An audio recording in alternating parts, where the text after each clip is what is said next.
Under this bipartisan inquiry, we will be expecting the Bank of Ghana and the Gold Board to publish the fee structure, the pricing formula, the aggregator selecting criteria, and all foreign exchange arrangements that they have tied to this scheme, which has led to this loss. There are also environmental issues that have to be dealt with. And one of the things we'll be asking for is a suspension of permits in forest reserves and the introduction of serious measures on traceability. Because as at now, we have every reason to believe that state money is being used to buy Galamsey gold. It's a question out there that as we go along, we will begin to point direct answers to. What is even more worrying is that in the face of this devastation, what we are seeing are statements being issued from the Gold Board and the Bank of Ghana trying to obfuscate. They rely on some words in the original IMF draft to suggest that this is speculative or that this is a significant downside risk. We must be clear. A loss of $214 million has already been made.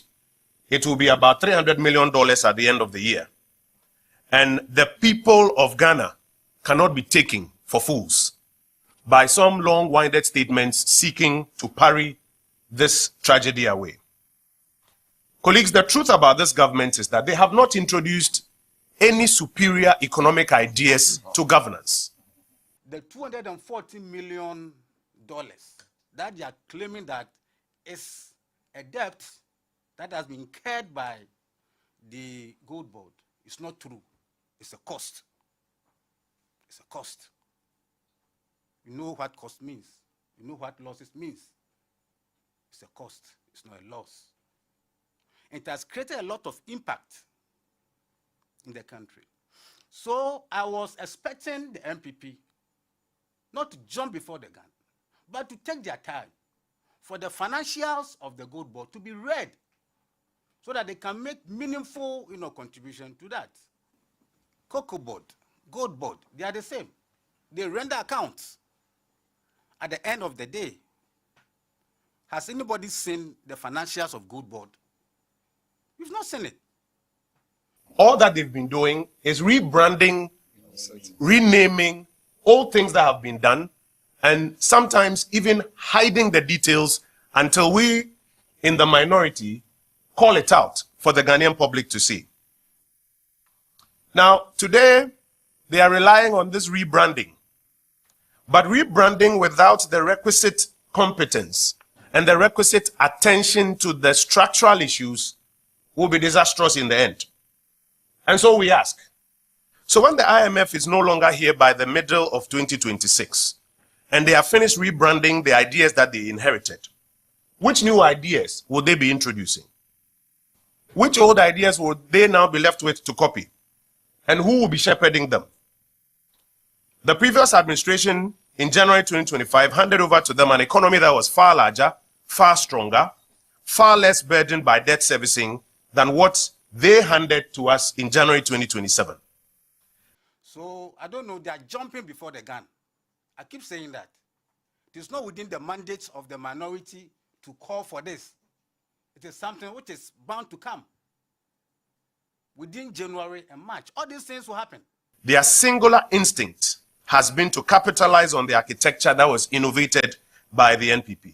Gold for reserves, gold for oil, gold for forex are examples. And now, even that one, they are running into massive losses that you, the taxpayer, will have to pay at the end of the day. What have they contributed? Nothing. Just rebranding. They simply took the PMMC and the work that MIF was doing and decided to restructure it under the Gold Board and quickly pass a bill to grant it sweeping powers over all small-scale gold, plus 20% of all other produced gold by large-scale miners. Sadly, without the technical competence required to operate this complex structure that they wanted to do, we are saddled with $214 million debt, now moving towards 300. And it doesn't matter whether they tell you it's not Gold Board loss, it's Bank of Ghana loss, or it's Bank of Ghana loss, it's not Gold Board. At the end of the day, the Ghanaian taxpayer is the one who has to pay.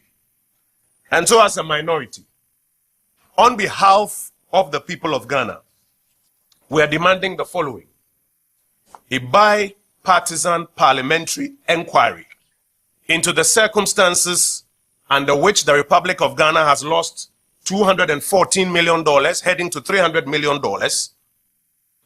to be done here by the Parliament of Ghana on a bipartisan basis, as I mentioned. And we're asking for a parliamentary ad hoc investigative committee with power to subpoena all contracts, licenses, intermediaries, including this Bawa Rock monopoly that this morning we have informed you about. Also, we are expecting the governor of the central bank and the chief executive of the Gold Board to appear before the committee as other persons who will be invited, and to provide all the information that is required for the Republic to understand in detail what has happened and to put measures in place to ensure that it doesn't happen again. And where negligence or corruption is proven, prosecutions must follow, and all recoverable funds must be clawed back to the state. This crisis, colleagues, is not about politics. It's about whether Ghana still stands as a guardian of the resources that we have been given, and we have the ability to use it for generations unborn, or whether temporary gains will lead us to irresponsible behavior that leads us into debt and at the same time destruction of our environment. To the people of Ghana, it is in your name and on your behalf that we are doing this.